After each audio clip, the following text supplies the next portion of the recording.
Okay, we are back with Justin Ma, all the way from far coast of the USA. This is a continuation of our first meeting about 2 weeks ago, and there are a couple of things that we didn't cover in that interview, so that we wanted to just go over now and hopefully finish off any questions that people had sent in. So thanks again, Justin, for taking time out to speak with me. Thank you. Okay, so we're going to just jump straight in. So a couple of things that we didn't cover. The first one was thumb rings. So I'm just going to share my screen, and there's a link that you've sent, which is going to explain about various thumb rings of Chinese dynasties and things like that. So hopefully you can see that. Okay. Yeah, this is kind of an overall sort of Asiatic to get familiar with the style. But as this relates to Chinese thumb rings, let's scroll down to the page, and among the different genres of thumb rings used in Asiatic archery, the earliest excavated example of a thumb ring was from a female consort general. Well, she was a general. She led armies, and she was a consort to the king of the Shang dynasty at the time. So this ring is a jade ring. It's kind of a semi-cylindrical ring with a very prominent channel or a groove meant to hold the string. Right. And that presumably made of jade. And her tomb was filled with other weapons and things indicating someone who was of a military status there. Yeah. And again, this is significant because this is the first thumb ring, period, to be excavated. The earliest thumb ring, anyway, to be excavated. And interesting. It also interesting. She was a female. I mean, one would have thought, especially back at that time, there would have been kind of male entourage or security. But interesting to see, she was obviously a trained female, person of the arts, right? That's right. Yeah. Interesting. That's good. So there was probably there was probably a culture of training, training young girls into martial combat and stuff. Yeah, Shang dynasty is an interesting time.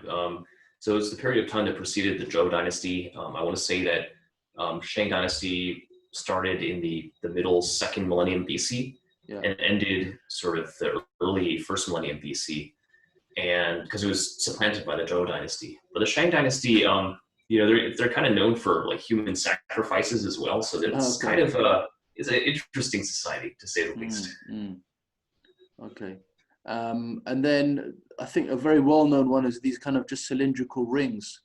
Yeah, so that's you fast forward at least a few millennia. Between the 17th or 20th century CE or AD, then you have the cylindrical rings like these being used. Yeah, and the way you would wear it is you put it on the middle of the thumb like so, right, and you would bend your thumb to kind of lock it in place, and the string would be placed here.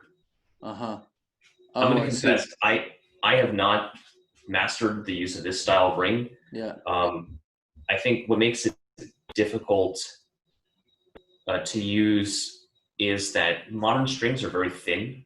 Yes. And back in the day, what you'll see on the antique bows are strings that are much thicker.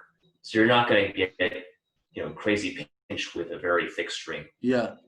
But there are people who manage to make do with that. If I were to give this a serious go, I would start from, say, like a 20-pound bow or 30-pound bow, and then eventually work up again, because that's a completely different set of coordinations. Sure. The things that your tendons have to get used to when using this. How do they stop that coming off the thumb? Because presumably a cylindrical shape, there's nothing that is catching onto the joint of the thumb like you would have in you know, a more Turkish style or one of these silver ones up here. Right. How does Right. that cylindrical shape stay on the thumb? Well, it has to be a very snug fit. So you're relying a lot on friction to keep Right. it on there. You'll see a lot of these jade rings being sold in antique markets, but that's not what you would use on the battlefield. You know, in practice, a real shooting ring would be made out of like tiger bone marrow or deer antler, like something that's a little more porous, has a little more traction on the inside. Yeah. Okay, excellent. All Yeah. right. And then, of course, although we don't have excavated examples in prior eras, there's an exception to this, and lipped rings were used. So lipped rings being rings with a protrusion that protects the pad of the thumb. Right. Yeah, and you'll see this in other styles of Asiatic archery as well. Yeah. And there's another style. These ones look like a very early form of the Turkish ones, I guess. They're related. I'll confess that these designs that you're seeing on the screen, they're not directly Chinese designs, are sort of generic Asiatic designs. Right. And but you'll see the main differences between these would be whether they had a little guard. There's a little extension near the opening of the ring that would protect your skin or not. And there are different advantages to using one design versus the other. You know, some provide a little more protection, others provide a cleaner release, and some are in between in terms of that sort of design characteristics. And these ones here, the pronged rings? Yeah, these are Korean.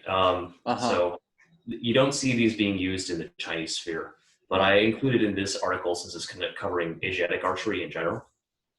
Yeah, definitely. And then of course the leather one, which is quite a and I wouldn't discount the possibility that leather was used very regularly in the past, but the problem is that it's hard to excavate intact leather specimens. Of course, they would have disintegrated long ago. Yeah, long ago. Yeah. All right. Interesting. Okay, so one of the technical questions I wanted to ask, you have a video about the kind of the upside down V draw. So you're kind of starting high and drawing the bow and coming down, which is I think very much an Asian style technique. We see it nowadays even in the Olympics with maybe the Koreans and the Far Eastern archers. They still practice that method of starting high and drawing low. Presumably that has, gravity helps in terms of anatomy and ergonomics. Your bones can settle better with gravity pushing your shoulders down, and things can kind of sit into place rather than you having to strain and pull the bow and raise at the same time, which can cause shoulders to rise up. Right. Yeah. And I wouldn't say it's exclusive to the Asiatic sphere, because I've seen this draw practiced in Western traditional archery cultures, namely folks such as the English warbow archers who are shooting draw weights between 140 and 200 pounds. One little thing I'll note before I get into sort of a deeper discussion of this is that I call it the push down draw because the elbows are pushing down, but that's independent of what angle you're at. So like if I'm pushing down from here versus pushing down from here, the back is still doing the same thing. Yeah. It's just that my starting angle is a bit different. Yeah. Right. The key being that you're incorporating elements of the vertical row and the horizontal row into the draw. For safety reasons,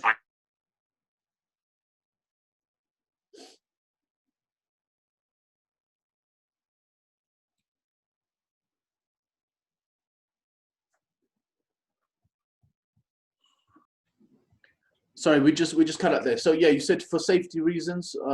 Just continue from there. Oh yeah. For safety reasons, I wouldn't recommend drawing like this. Only unless you're at a range that specifically allows that. Yeah. Because the Korean traditional archery, they're shooting 145 meters in that direction. But for most public ranges and those other places, I wouldn't recommend that. Now, I do see some of the strongest archers, like shooting 160, 200 pounds, drawing with that higher angle. Obviously, they're able to do that in safe conditions, but for normal people like us, I think it's good. You can still incorporate that push down draw while keeping things at a nice horizontal or a level angle. Let me see if I can quickly demo this. Sure. Yeah, because the a little arrow here. Let's see if I have that. Yes. All right. Yeah. So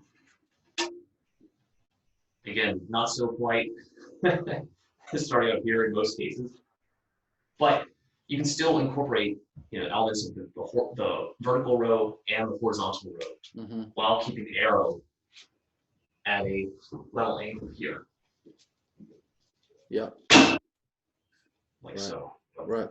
Are your shoulder blades squeezing together, or is your pulling arm shoulder blade squeezing to your spine, and your bow arm kind of just stabilizing and staying still, or are they coming together?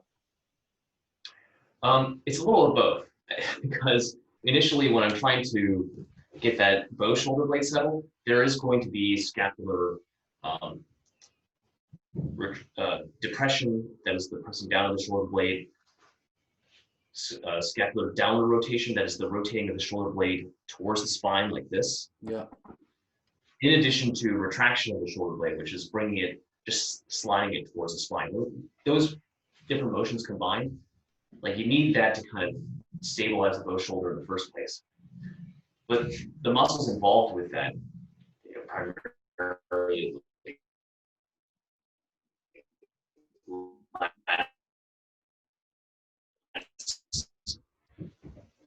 lower traps, middle traps, all those. It's like, this there. And then as you continue to draw, the bow shoulder blade is still going to continue to revolve and retract to match the motion of what's going on with the draw side shoulder blade.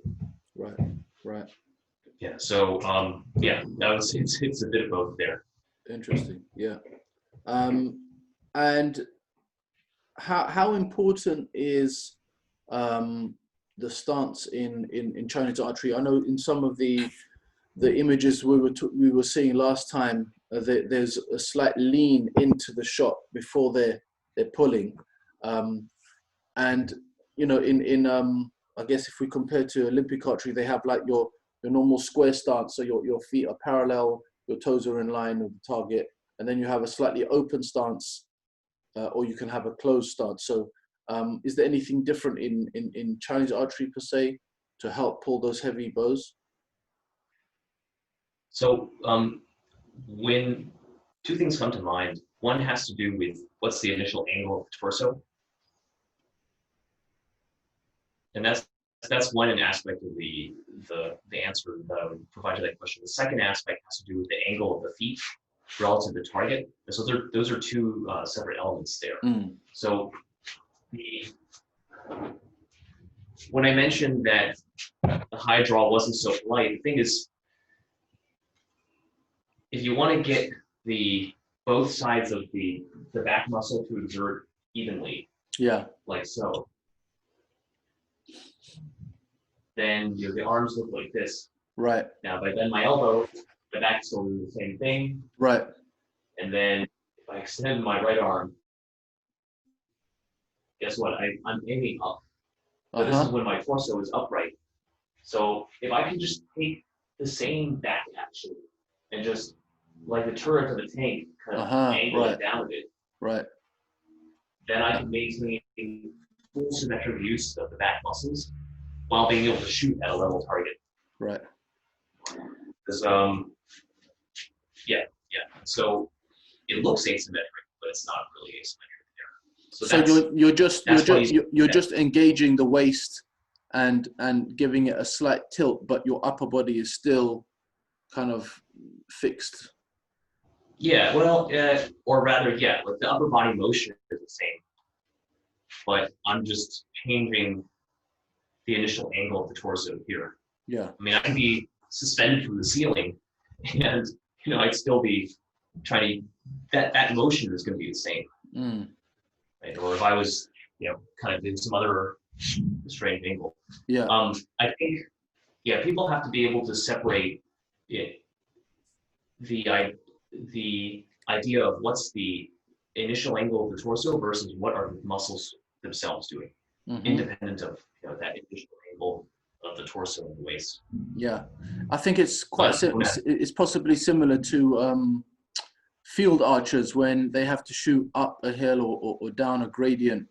They have to have still maintain good feet position, but they're from their torso upwards. It has to be a fixed position, but they're just angling at the waist. Yep. Yeah, exactly. So that's so torso angle is one aspect of the answer. Now the other aspect is the positioning of the feet. Let me see if I can reposition the camera here. Yeah. So we can get a view of the footwork here. Let's see. There we go. Yeah. Are you able to see this? Yep. You can see. Yeah. Okay, so let me just put this arrow here to indicate the direction of the target. Yeah. I don't know if you can see that. So there's a slight open stance there. Probably because the camera's offset. Let me just. Okay. Okay. Does that look parallel to you? Yeah, just pull the arrow in a bit closer to you so we can see. Sure. There we go. Okay, got it. Yeah. The arrow would be pointing towards the direction of the target. This would be a parallel stance here. This would be an open stance or a 45-degree stance. Right. Yeah. And this is, do they call this a closed stance? Or? Yeah, as far as I know, they call it a closed stance. Yeah. Okay. So this.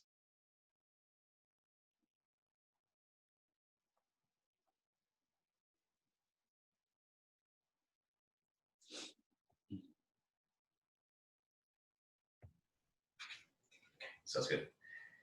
Yeah, so in the Chinese sphere, there's a expression for a stance, which is 不丁不拔. It's not a ding or a T stance, and it's not a 8 stance or a parallel stance. There's something in between, which we could either interpret as a open stance, or it could be a closed stance. We're not exactly sure here.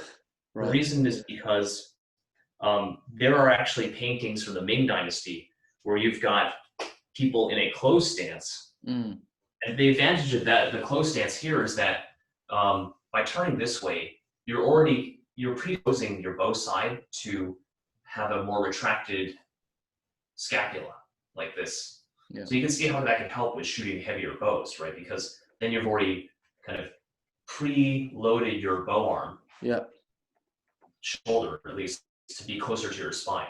Yeah. You also see this actually in some English warbow circles as well, this closed stance here. Right.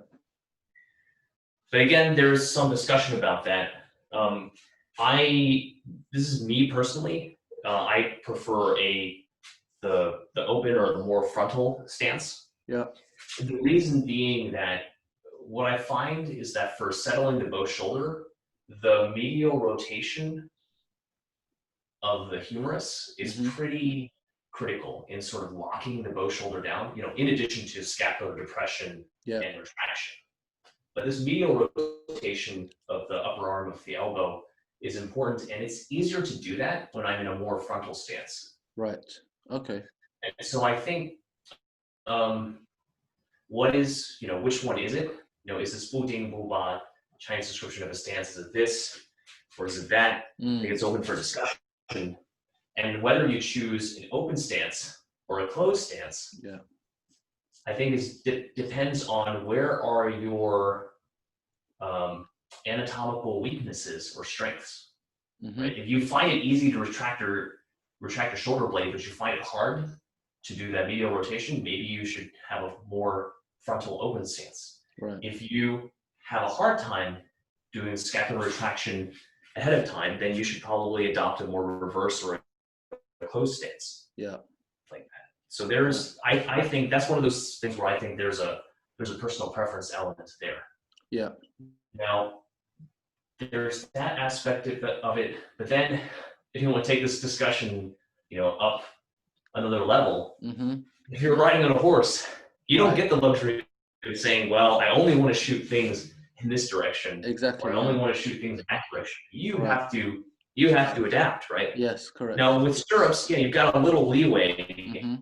Like if you wanted to shoot back, you could, as Lucas Navati had once demonstrated, you can kind of position yourself on the stirrups to turn that way or to turn that way for the shot.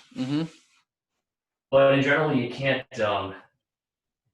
think on the move, you don't have the luxury of picking your stance. So, and some Chinese sources have talked about that as well. Like the general who was a mentor to Gao Ying, he said, when you're on a horse, the stance, you can't worry about that, right? Right. Yeah. You don't get to choose the exact position of that target. Exactly. I mean, they say the bottom half of your body should be part of the horse, basically. So you forget your bottom half, and your top half is what you have control over. So you have to be able to have quite a wide range or wide angle that you can shoot at. Now the other question is, what happens if you have a target or a person shooting at you or an enemy on your weaker side? Do you either have to learn? I think it was we were talking to what's the guy's name? Alperen from Mamluk Archery in Turkey.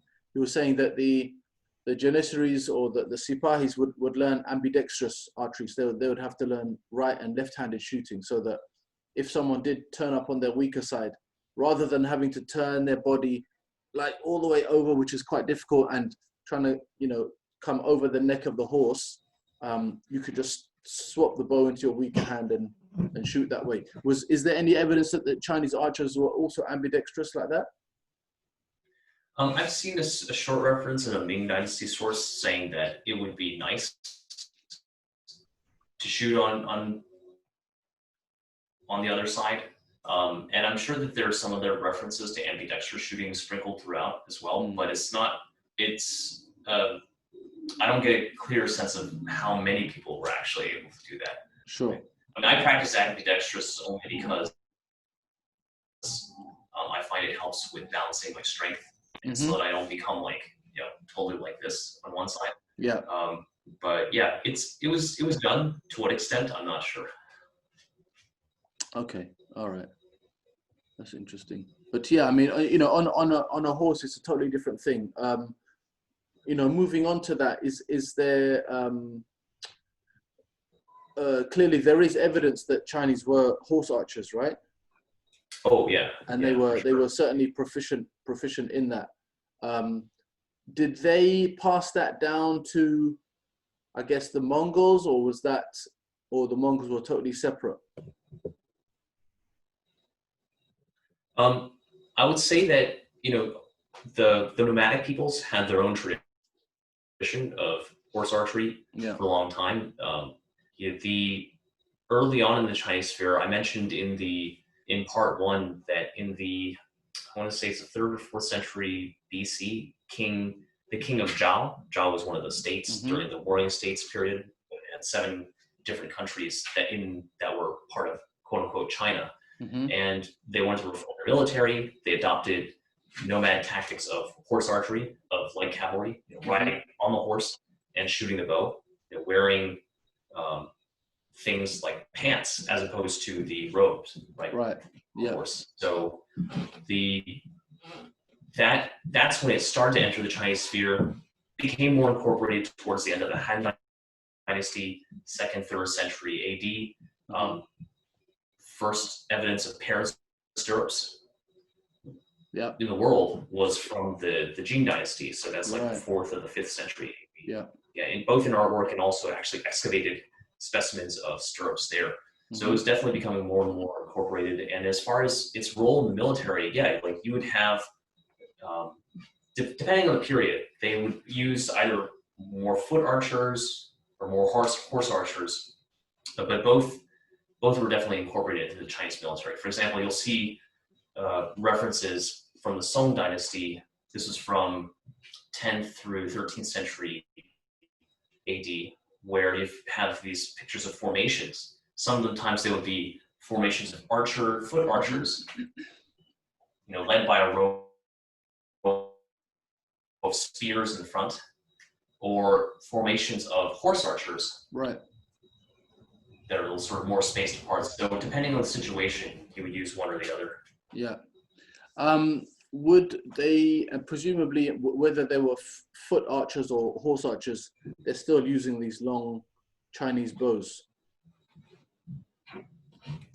Not necessarily. I think that would depend on the era.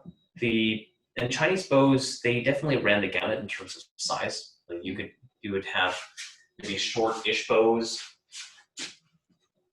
like this, like a Ming dynasty small tip or xiao bow would be, roughly the size of a large Ottoman Turkish bow. Yes, yeah, not too different. Yeah. Yeah. But then other eras, of course, the Qing dynasty, they had the longer Manchu bows, and then in earlier eras, you had something that was kind of in between, right? You had the bows with the tips pointing back. These would be horn bows that the horse archers would use, the Tang dynasty, that's 7th through 10th century AD. But then in the same military, you would have foot archers using sinew-backed longbows, which would look like a home guard bow with a wide middle limb and then a tapered tip. Yeah. But if you looked at it from the side, that type of bow would look like a D-shaped bow. Longbow. So not clear on exactly how long it is. I'm gonna have to check the reference there. But yeah, I'd say it's hard to generalize what size a Chinese bow was used and whether, and the foot archers, what size the foot archers used or what size the horse archers used. It's hard to say that there's a single answer for that. Of course, yeah, no, I'm sure. So there was another question that we didn't get to last time. Someone was asking, and I hope this kind of makes sense. Is there similarities, or is there a big factor which makes the Ming very different? He said Gao Ying is getting popular and interesting. Is this because of Chinese culture or the technical details? So I don't know if that makes sense to you. Yeah, that makes sense to me. So I would say that it's hard to say that there's a single Ming Dynasty archery technique. So I want to be clear that the style that I practice is the military archery style as described by Gao Ying's text, the Inchun form. And that advocates specifically that push down draw, a really big emphasis on properly settling the bow shoulder before the shot, so that you can avoid injury, as well as the training methodology of spending a lot of time at the blank bail, or what they call it gaozhen. In Japanese, they call this the makiwara. And I think even in the Turkish sphere, they have a similar idea. I think it's called the torba or the sendik. Yeah, torba. Yeah, it's a very short distance a target that they shoot at. Yeah, torba. Yeah. Exactly. So in Gao Ying's training methodology, is a lot of it is about refining your form and technique at the blank bail, at the gaozhen, and doing that for a while before spending time outdoors shooting at longer distances. It's a little like tuning your crossbow in the workshop before you actually take it out to shoot. Because if you're in the field and you're trying to tune your crossbow here and there, then it's a little too much going on at once. Yeah. So that's Gao Ying's technique. And the thing is, there were other styles of archery in the Ming Dynasty being practiced. Different people had different ideas of how to draw the bow or how to train. And Gao Ying was one voice of many there. So I want to be definitely want to be clear about that. Sure. Because again, it's always hard to pinpoint like what is the Chinese techniques. Like, well, there are multiple Chinese techniques. Absolutely, yeah. I mean, And as for why it's getting things popular, evolve over time, anyway. definitely. And as for why it's getting popular, I think that, well, I guess I have to ask the folks who have taken an interest in this, but I think part of it is that, it's something that hasn't had as much exposure compared to other forms of Asiatic archery. And so there's that. And has there been any, is there any kind of Hollywood influence? Has there been films about it maybe in the last, I don't know, 5-6 years or so? Or other films made? Not so much, not specifically about Chinese archery here. Yeah. And I think maybe what's part of the recent interest in this is that it's a practical form, right? And I think part of why I do the demonstrations that I do with the military weight bows is to show that, a small guy like me can shoot a heavy bow if I'm aligning things correctly. And, it's an approach that's sourced in historical references, guidings, writings, but we're trying to work it out empirically as well. So there's a practical aspect to it, but it's wedded to a philosophy, sort of very deep philosophy as well, which is its emphasis on the process and refining yourself, and that you don't reach your destination. You're always walking on a path towards refinement, and like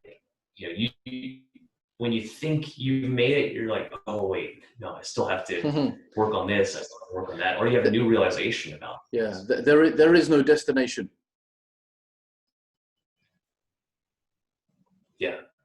Yeah. And that's why it's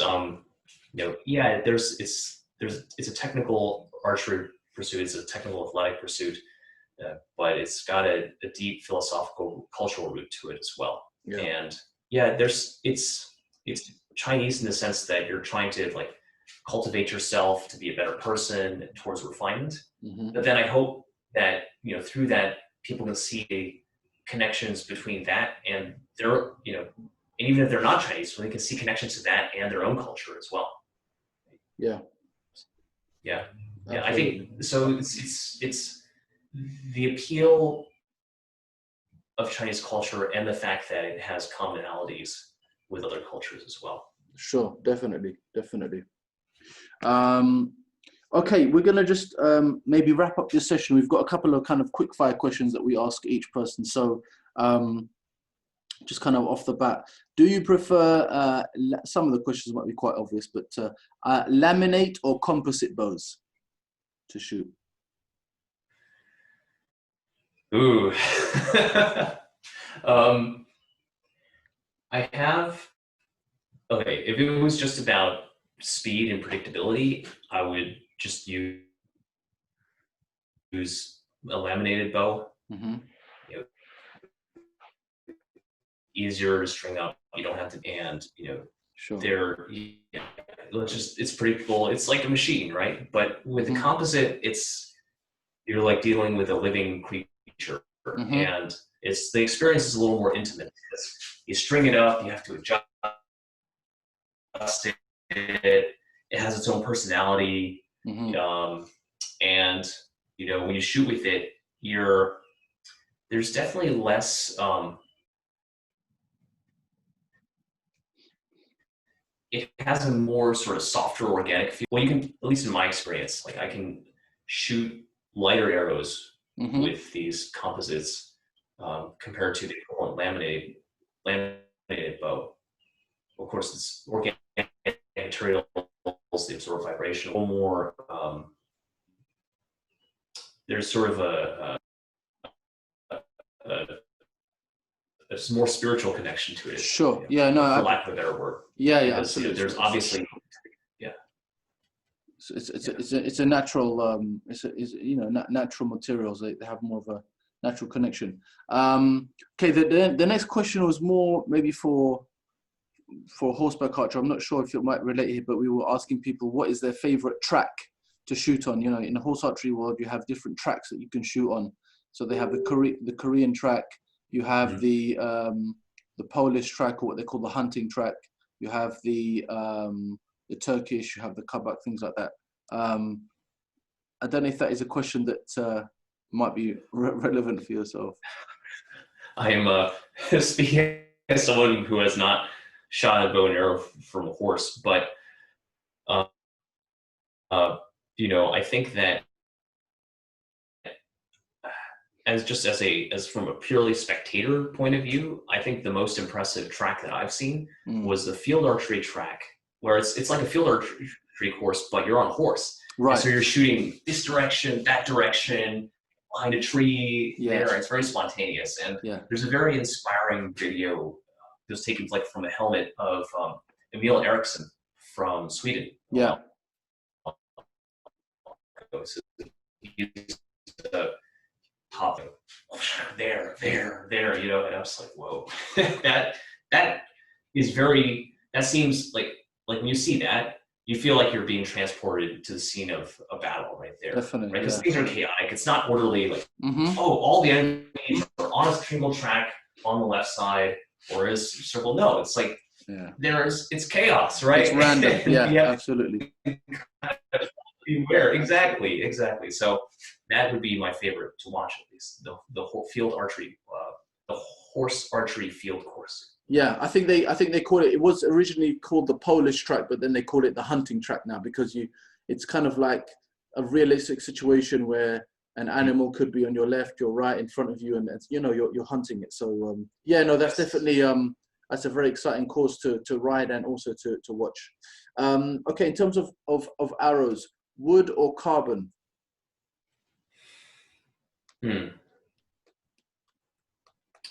I have bamboo arrows, but they were expensive, and I don't want to waste them. So, but for purely practical reasons, I usually practice with carbon arrows. Right. All right. Yeah. So the bamboo ones you had, were they fully made up, or did you just buy the shafts and you made them yourself?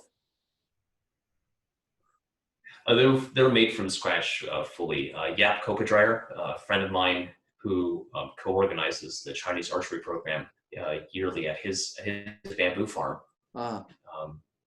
He made them using bamboo grown on his farm. Actually, Let me see if I can show another picture of this again. Yeah. Or I don't know if you have the arrows there. Oh yeah, I have them here. So wow.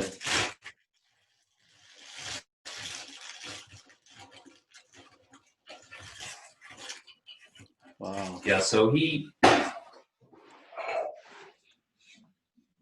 don't know how well we can see this, so I'll just like get it really up close. Right, yeah. Beautiful. So this is the bamboo arrow here. Yes.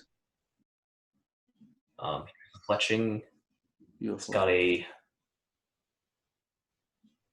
like a horn knock. Right, okay. Oh, okay. Put here. So that horn knock has obviously gone into the shaft itself, yeah?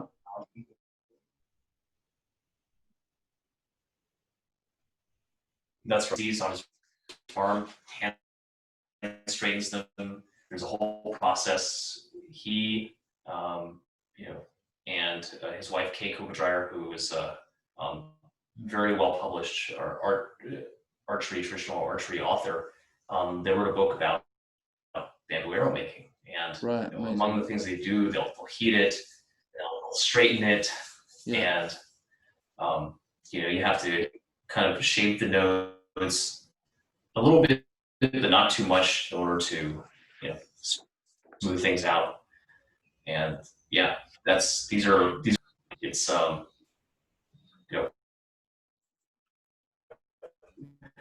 I don't practice with them too much because I don't want to lose them. A lot of love and effort came into making these. So. Yeah, I can imagine they're more like a family heirloom now. The feathers that you've got on there, are they spliced? Are they two different colors, or have they just kind of painted them different colors? I believe this might be painted. These right here. Yeah, they look it. Yeah. Yes. But it's a lovely shade from white to black. Yeah, beautiful. Very nicely done. And what he did a set of 12 for you?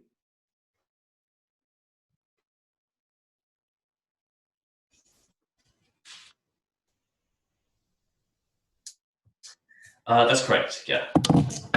Excellent. Excellent. For some filming purposes. Okay. They wanted, yeah, they wanted me. I need a set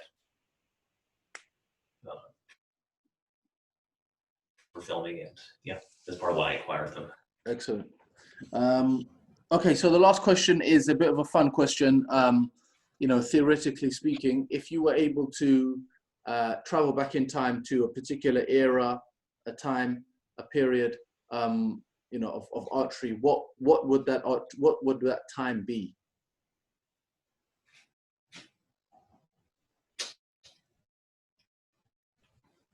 I would want it to be transported back to the Han Dynasty, because there aren't. It's sort of this transition period. Like there's still multiple different bow designs available there, and you know, I would want to go back just to verify. Okay, what was being used? Right. Because we only see, you know, through the lens of time, through what we can excavate or what we see from books and references, we only get little bits and pieces. Right. So to be able to go back in time and see the full picture there, I think would be fascinating. And also to see, like, 2,000 years ago, how were people pulling the bow? How many different schools of thought were there? Yeah. Because we've only scratched the surface. That's right. Like, we know that some archery manuals were written back then, and we maybe know the titles of some of those books, but we don't have those books. Yeah. Because the fraction, you know, of what has been written and what's been passed down over time, you know, what we have now is just a fraction of what was available then. Yes, correct. So, or rather, maybe not necessarily.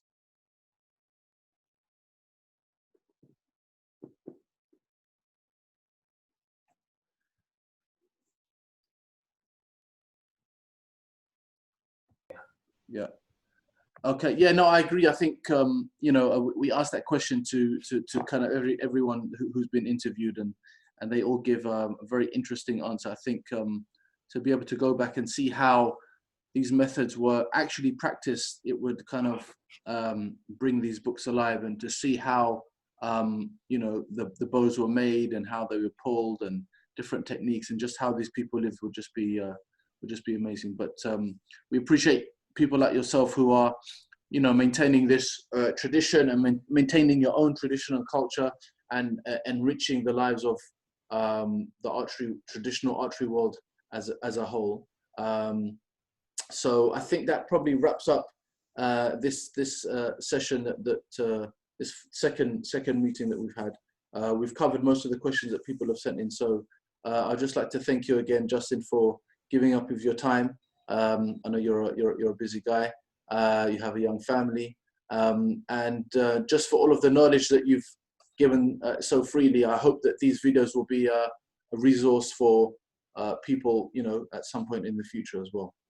Oh, well, thank you, Jihan, for putting this series together. It's been really valuable what you've been doing so far in reaching out to folks and getting things on record and sharing it with everyone. Excellent. Yeah, excellent. I hope one day we can meet up soon and have a shoot together as well. Super. Yeah, I'm looking forward to that. Excellent. Excellent. All right, Justin, until we speak next time, thank you very much. All right. Thank you. All right. Thank you. Bye.